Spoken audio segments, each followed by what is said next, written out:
What's happening, people? Welcome back to the podcast. Now listen, I'm just going to get straight into things because I tried to film this yesterday. You've already listened to me boring you to tears with all of my technical issues, but yes, I uploaded a podcast yesterday.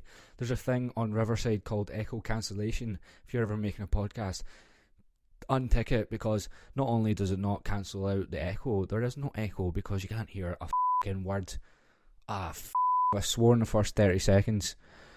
Yes, right, so I'll have to beep those out because you can't monetize anything if you swear in the first 30 seconds, and I've already done that. So, yeah, just going to get straight into it.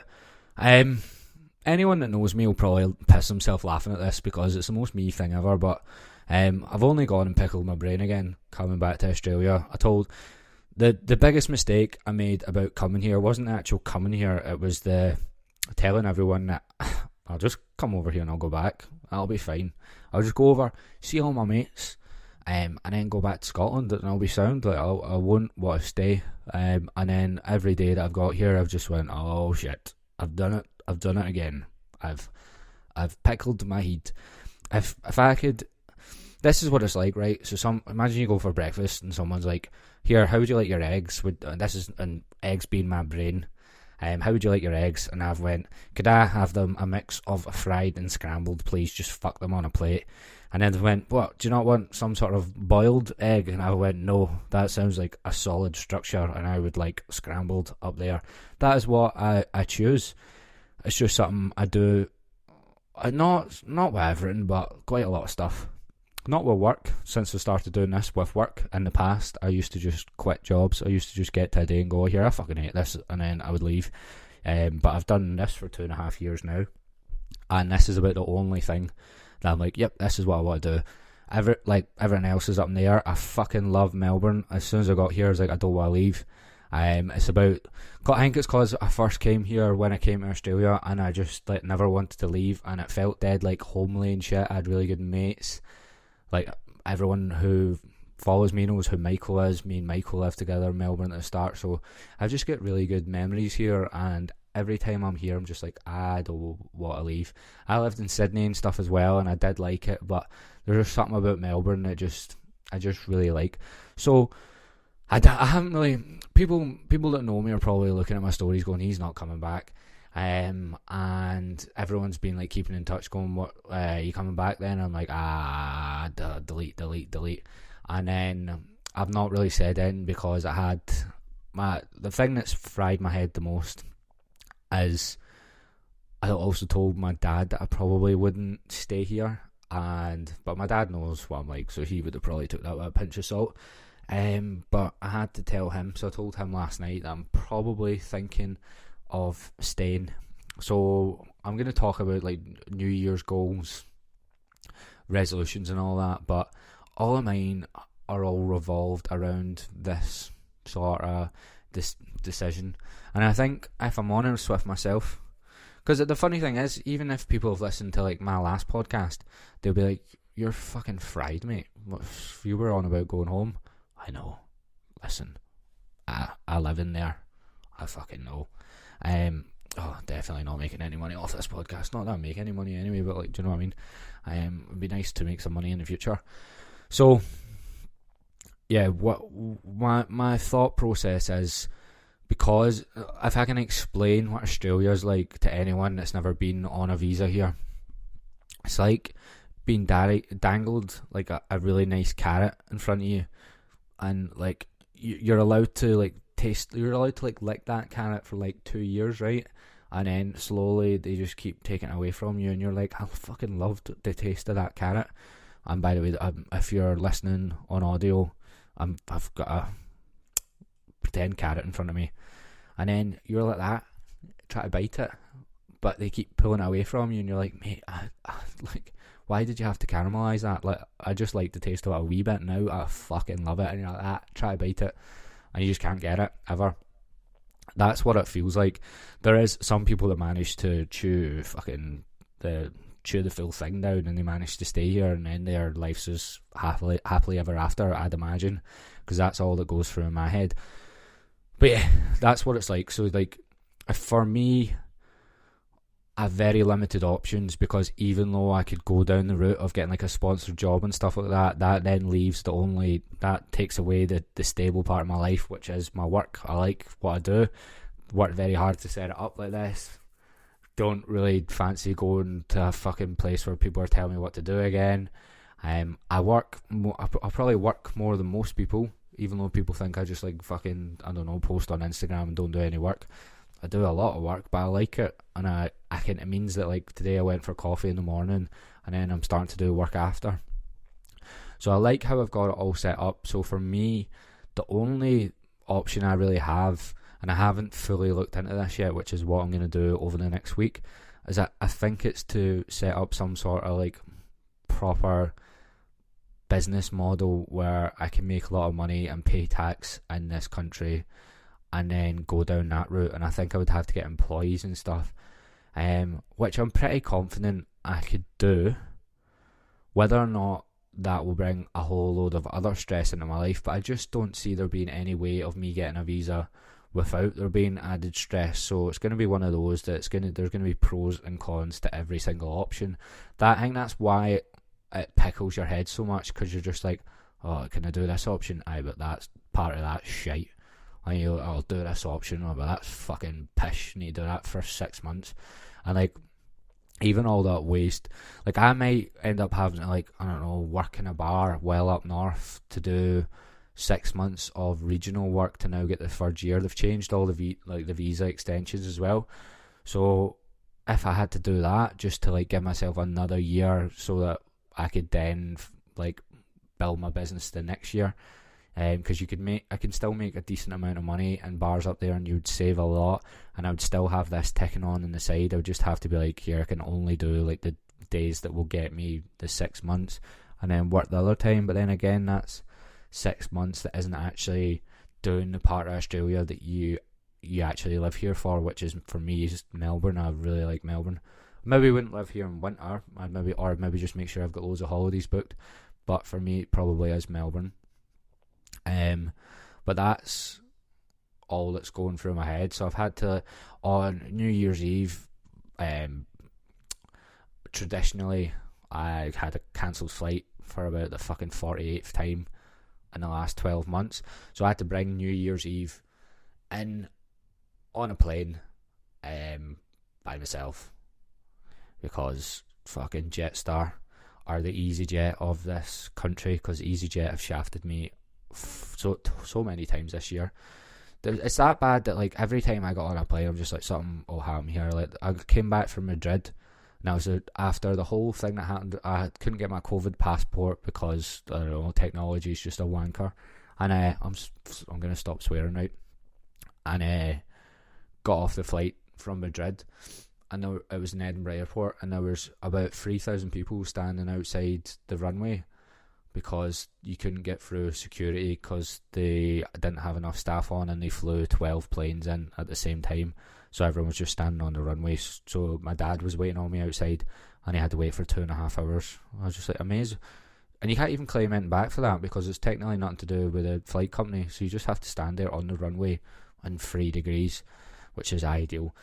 But anyway, enough moaning from me.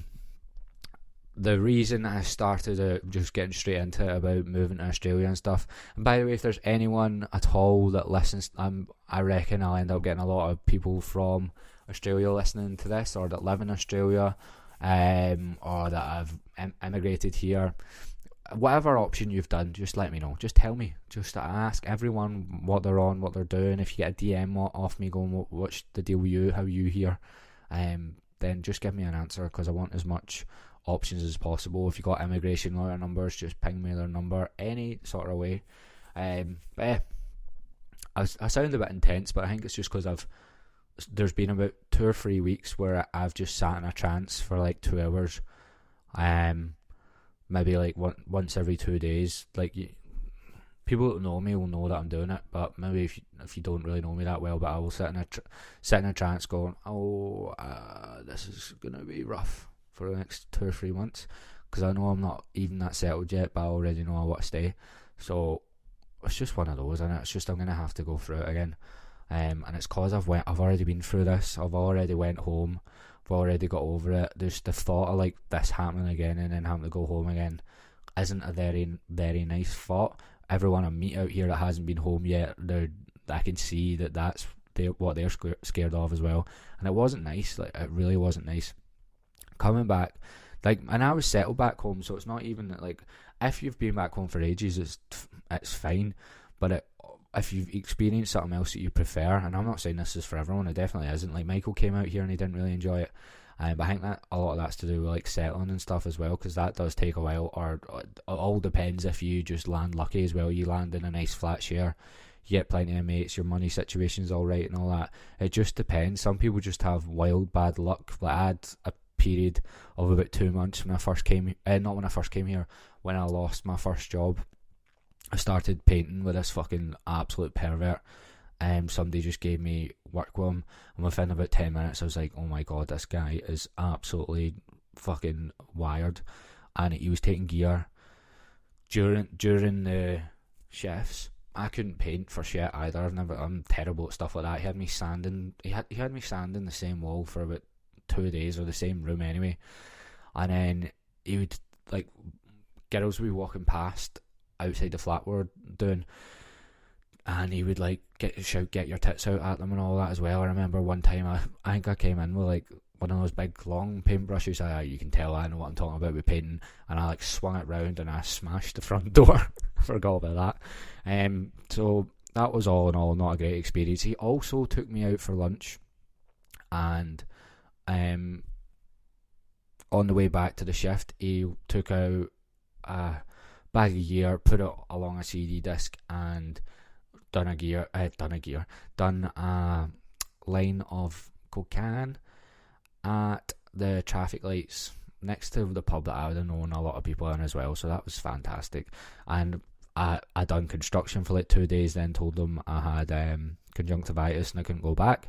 And then I tried to sell paintball tickets for 3 days, so I just used to walk up to people in the shopping centre and ask them if they wanted to go paintballing. As you can probably imagine, all of them said no. So I actually lost money doing that because I had to pay to be in the shopping centre. That was a fantastic idea. And that, I remember that being really, really rough because I was so skint and I was just trying everything and every job. I got quite a few jobs, but they were all like, oh, you can start in a month and all this, or they were like, oh yeah, we've only got like one shift this week, and I would do the shift, then like I wouldn't get the work after and all that. So it all depends when you come here. But I have a stable job, so I don't have that as much anymore. It's more the whole, right, how am I going to stay? Because this isn't about, like, for me now, I'm now 27, I don't want to like set up in places again. I don't want to do any of that. I like living here and I want to figure out a way to stay. So that's where my head is at, and I need to figure it out sooner rather than later, so my head isn't fucking cooking. Because I'm not really in, like, I'll do holidays and stuff, I wouldn't mind getting a car and going around a good bit for 2 weeks, but people like fucking are travelling around full country for like 6 months and all that. I won't be doing that. But yeah, so that brings me into how I'm going to do some of this. So with the business, so everything on my online coaching, I'm going to rebrand it and it's going to change a good bit. So my new coaching, I think, is going to be called Learn to Lift, and I'm going to focus it around teaching people how to lift. So I'll be more aimed at people that have had like less than 6 months lifting experience, or if you've been lifting in the gym for 3 years with no fucking clue what you're doing. This also applies to you. There's quite a lot of those as well. But the way I'm going to come at it is I'm going to have like very similar programs for everyone, and it's the same sort of system I would use for teaching someone in person, and it'd be the same sort of programs that I do for people in person, and it's all geared towards seeing what the problems are that usually come up. Like a lot of people can't squat because they're hip and ankle mobility. A lot of people will bring their elbows like way too far back when you do a shoulder press and stuff like that. It's all set up so I can see those issues as quick as possible and then give them the cues that they need. So I'll still be doing form reviews for them, so it'll be mostly form reviews, and it'll be less focused on like weight loss and stuff like that, because people will lose if people go to the gym, learn how to lift, they will lose weight and they'll get in better shape if they focus on that first. Whereas most coaches out there are doing these transformation pictures, and all they do is like starve people for 12 weeks. That doesn't teach anybody anything. They don't teach them any of the lifts in the gym. They just give them a plan, and the plan, they might build a little bit of muscle if they fully go for it, but if they're not shown how to do any of the exercises, or no one's keeping tabs on how much they're lifting, all they're doing is doing a starvation diet, which is the same as any other, like any slimming group, anything like that, and it's not any healthier whatsoever. So that's the way I'm going to come at all of that. And it means if I call it Learn to Lift, I'm not going to make like an extra Instagram page or whatever, because I now have my Instagram page, I've got my Instagram podcast clips page, I've got fucking TikTok podcast and TikTok, like, I've got too many accounts, and like I had to do them because now the podcast clips are doing well, but I can't keep making new pages. It also means that I can hire people if I brand it as something. It means that I think I haven't fully looked up the visas, but I'm pretty sure I need to employ someone on these visas. So if I set it up like that, work my arse off for the next 6 weeks, can get all that set up pretty quickly, and launch that and hammer social media, then I can really start looking into like hiring people, because I'll have a full-on system that I can teach them how to use. So that's my thought process and all that, and I've just fucking threw them at you out of my brain and out of my mouth and into your earlobes. So yeah, that's where I'm at. I feel like this is becoming like a diary. I feel like a 14-year-old bird, because I was just having a laugh. I still want this podcast to be like, I don't want it to be like fitness related or anything. I just want it to be interesting chats with interesting people. I don't really want to be talking to the camera, but I need to keep it going. And for some reason, and a lot of people I know listen to this, and there's a few people that said I recycle what I say on my podcast to come in conversation. So I need to watch what I'm doing with these solo ones, because that's embarrassing that I fucking reuse what I say on my podcast and conversations. That's not good. So hopefully I don't remember what I say in this, and hopefully I don't repeat it. With New Year's goals, actually, before we start, right, there is one thing about Australia that I don't like, and a lot of people might get offended a wee bit at this, but most Australians are gimps. I turned up, right, see, on Christmas, I went to a family Christmas party with mostly Australians, but they were really sound, really, really nice. Some of them racist, but all in all, pretty good people apart from that bit, but that's all over this country. What was I going to say? Yeah, so we went to a party after it, right? And like when I get to a party and it's just Aussies, I immediately just not about it a wee bit, because I just that's the one thing that makes me maybe get close to booking a flight home in Glasgow. I actually think I texted Michael that night saying I think I might come home, because I just was surrounded by too many Aussies for too long. Usually when you're here, there's that many people from back home that you don't really get in those situations that much, and when you do, it makes you feel a wee bit uncomfortable. Anyway, I turned up to this party, right? Cunts were playing lacrosse in the back garden, like, you know that fucking thing that you scoop and then throw it. They were actually doing that to each other in the back garden. This is after Christmas Day. I'd had a bottle of Jameson. I did not want to be fucking watching people throwing a lacrosse ball. And then immediately I was like, right, I don't think this is a bit of me, and I don't want to stay that long. So I was looking at Ubers back home, and this boy is like, I can't do an Aussie accent, right? So I'll just say what he said in a Scottish accent. He was like, oh, why is he cracking the shits? Which in Aussie terms means, why is he annoyed? And I was like, I refuse to say any Aussie slang. So I was like, I'm not annoyed, mate. I'm just a bit tired. I'm maybe going to go home. And he was like, oh, don't worry about it. I understand. I'm Scottish too, in an Aussie accent. And I was like, are you? Aye? Where in Scotland are you from? And he was like, Edinburgh. And I was like, even if you were from Edinburgh, that doesn't fucking work for me. that doesn't mean anything for me. And I was like, how many times have you been to Edinburgh? And he was like, oh, I've not, but I'm planning on. How can you claim to be from a country that you've never been to? Riddle me that. I don't understand that myself. So that's there. I have so many Aussie mates. I'm living with all Australians. I really like the people I'm living with. I've met a lot of people that I worked with in hospitality.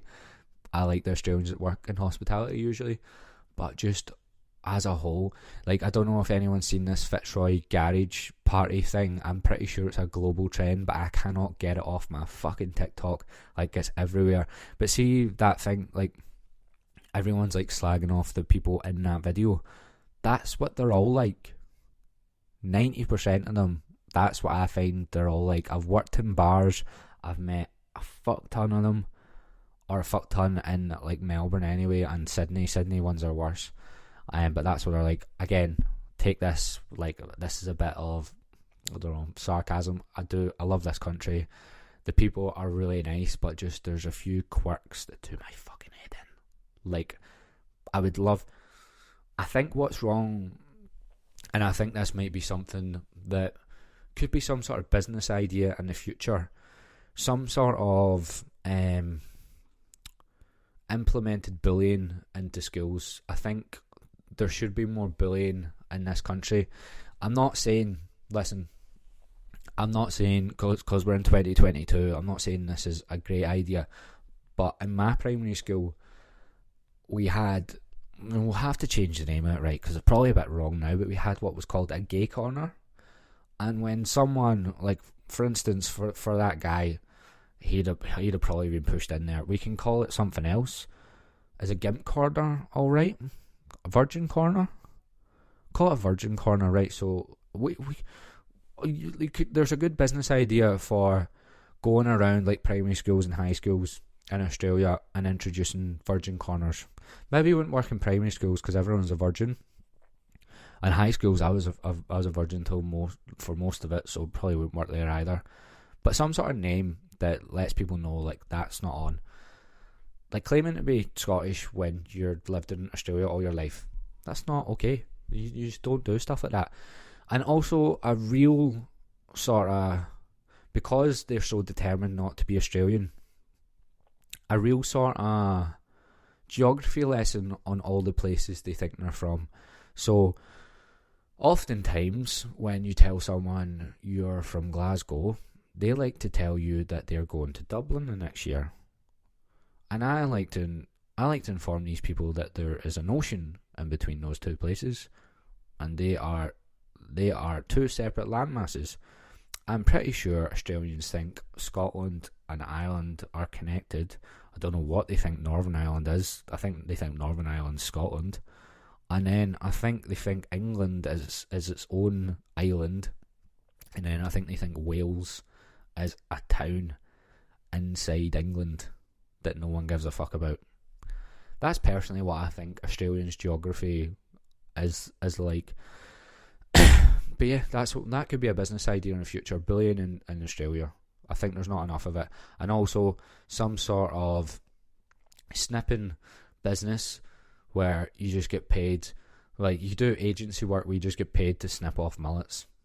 I would do that. I would fucking sign right up for that. You should get paid like $60 an hour for that.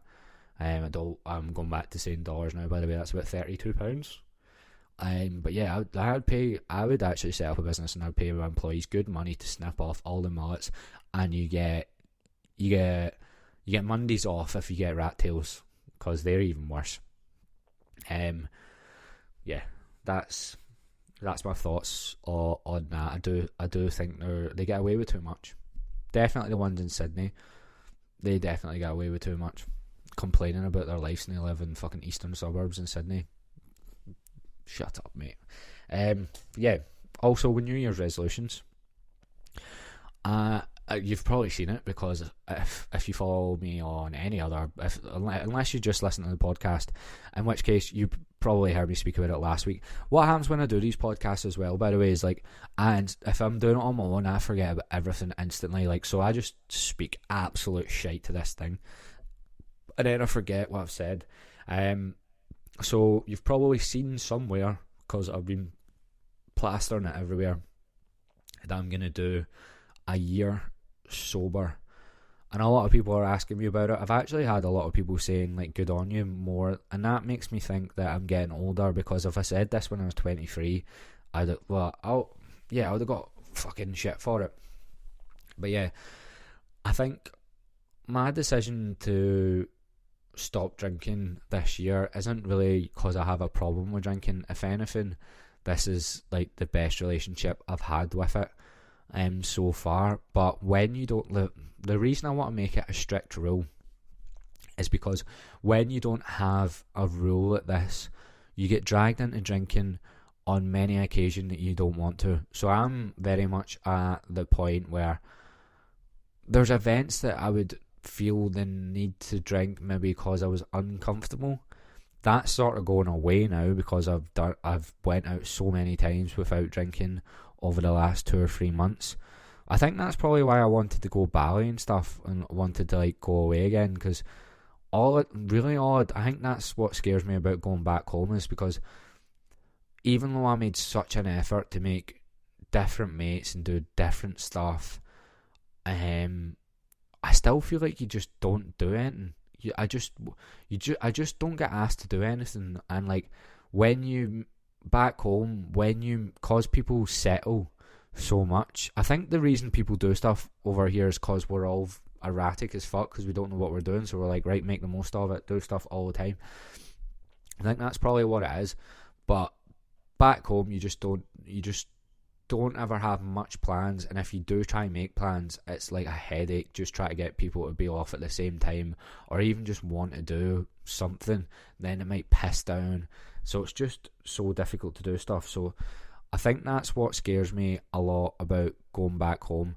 But anyway, over here, because I knew I would get like asked to do stuff quite a lot, and I wanted to do all of this sober and actually just force myself to, like, I don't want to need those free pints to like just go and chat to new people, and that's sort of going away. I'm not really having the, like that sort of like wee nervous feeling you get. It's actually sort of going away, and I want to be able to just be fully rid of that, like completely eradicate it. And not that you'll fully all like get, there will be stuff that's obviously going to make me nervous, but that's sort of going away. So that's what I want to keep improving, definitely. And also the thing is, if you don't have that rule, right, people get offended if there's an event that they've either made up or it's their birthday or something, and you say that you don't drink, and then next week you have a wedding and you drink a wee bit of that. People get offended when you pick and choose what you drink at. So this is when you get dragged into drinking again.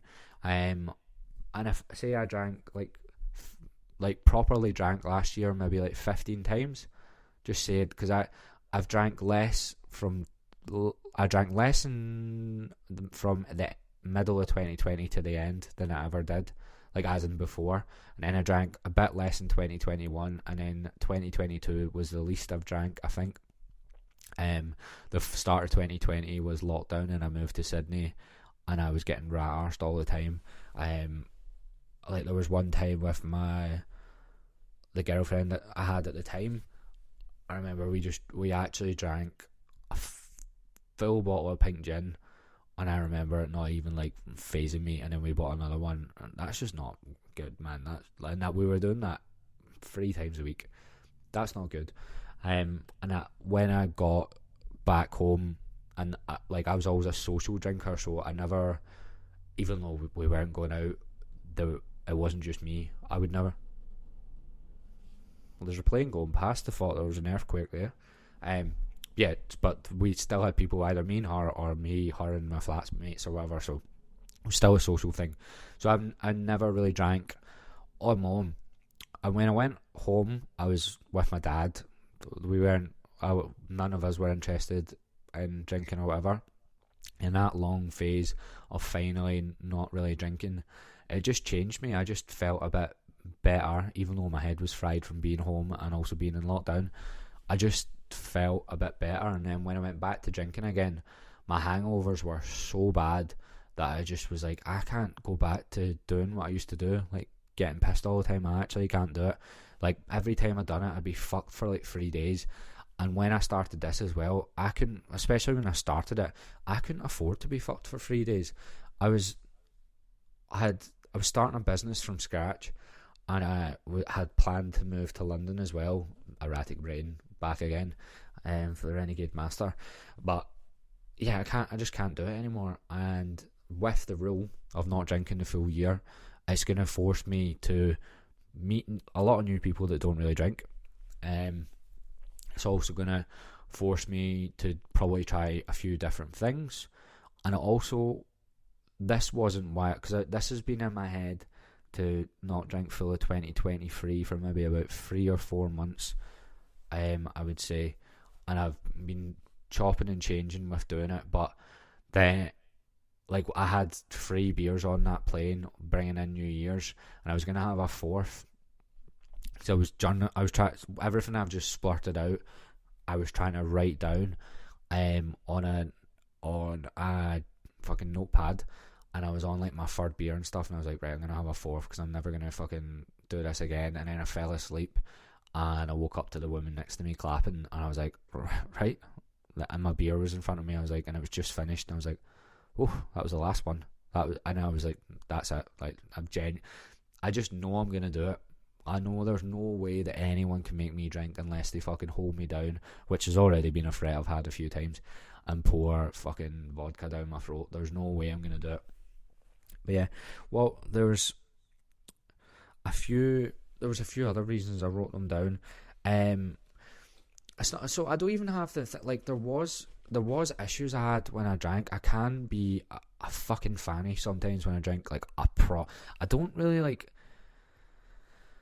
When I was younger I would, but I don't really like do anything I regret, like on my phone or anything. I don't message fucking exes or anything like that. I don't like I don't fucking go through my messages and be like, what you up to or anything like that. I did when I used to live in Melbourne, when I was working in the bars, I did black out quite a lot, which I really didn't like. But I do really stupid stuff. Like really stupid stuff. I did headbutt a 60th birthday cake in Dublin, and then somebody headbutted me within a second after, so I was double concussed. There's actually a video of it. That's also what I don't like. If I really go for social media, there's a fuck ton of stupid videos of me, like ridiculously stupid videos of me. This is why I try to tell them, like openly say, yes, I've done this. This will come out. And that's why I try to speak about it, because I know I've done wild stupid shit, and that's why my podcast is called Chat Shit Get Cancelled, because as soon as it all not all comes out, it makes me sound like a fucking I've been in jail and all that, but I just don't want to make it out that I've been a saint, because I definitely have. I've done some fucking stupid shit. There's probably not quite a lot of people, but there's definitely people that don't like me. I'm pretty sure that 60th, whoever 60th it was, that I went up and stuck the nut in her cake in Ireland, in Dublin, this random Scottish boy that fucking demolished her cake. I'm pretty sure she doesn't like me. Pretty sure the guy that headbutted me straight after it didn't like me. Probably still doesn't. But you know what? I was young. I was 23. That's well young. But yeah, so it's not really anything to do with that. It's more, I'm just at a stage where I actually don't like doing it, and I keep getting dragged into doing it. And when you drink, when against your will, you actually just fucking hate yourself. Like, you just sit there like, I did not want to do that, and now I've got to go through 2 days of feeling absolutely gash for something that I didn't even really enjoy. There's just not really much. I don't get FOMO when people are out drinking or any sort of event that people are at. I never get FOMO at it. I've probably been to most of the things that they're at. Bear in mind, I went out a lot. That's why I had no money up until I was like fucking nearly 26. Like, not a penny, because I fucking did have FOMO and I couldn't not go any of these things. So I think that's what it is. There's more to it as well. I'm trying to think. Like, see, when I lived in London, I'll tell you one story, right? So one of my best mates, Jamie, he actually looked. I went down for his 30th, and Jamie would be what? How would you explain him? He is the most prolific drinker and pint consumer I've ever really met. I don't think he's ever said no to a pint in his life. And if you meet him within 10 minutes, he will have said the word pint at least 4 times. But one of the funniest people I know, and he's also one of the people that came out here when I was in Australia and we went up the East Coast for 2 weeks. So he's absolutely hilarious, but he loves a pint. And when I lived in London, I was like two stops away from him, and he used to have this way to guilt trip me into having pints with him, and I would honestly not really know how he'd done it. And then I would wake up the next day hating myself, but I was starting to clock on that, and he will know that he was doing it, but I'm not outing him or anything. Like, he'll probably find this funny, because this is funny. He fucking done this fucking, because he'd been doing it for like 8 days, right? He'd message me and be like, what are you doing today? And I was like, I'm up for doing something, Jamie, if it doesn't involve getting fucked. And he would just like not reply, and he'd be like, do you want to do this? And I'd be like, oh, that sounds like getting fucked. And he would not reply, and he'd send me something the next day, and he'd be like, do you want to do this? And I'm like, sounds like getting fucked. And then he texted me on like a Tuesday morning, and he was like, Gavin, do you want to come and watch me play a round of golf, and you'll get your steps in? And I was like, do you know what, Jamie, I would like to get my steps up today. And Richmond, where he was going to play, that's pretty nice. I've never been there, and I'm bored out my nut, so I'll come watch you play golf, and then we'll go home. And then obviously he gets round the course, and there's a bar at the end of the course, and he's like, pint, and I'm like, fuck you. So obviously he gets the pint in. Then I've had 1 pint, and he's looking at me, he's giving me the eyes, and I'm like, you bastard. And I'm like, I now owe him a pint. So then I get the next pint, and I'm drinking, I'm going, I don't know how this has happened. Well, I do know how it's happened, but people will say that you can just get out of these things, but it would just been awkward, right? So then next thing he's like, well, we go for dinner, and I was like, he knew that I didn't want to go, and I was like, that involves more drink, Jamie. And he's like, sure, we only whatever, I haven't seen you since you've really been down, and it's cause I was trying to avoid drinking. And then next thing we know, I'm in Clapham, I'm in number 32. My last transaction was 64 quid for 2 pornstar martinis, and that was a 300 quid night.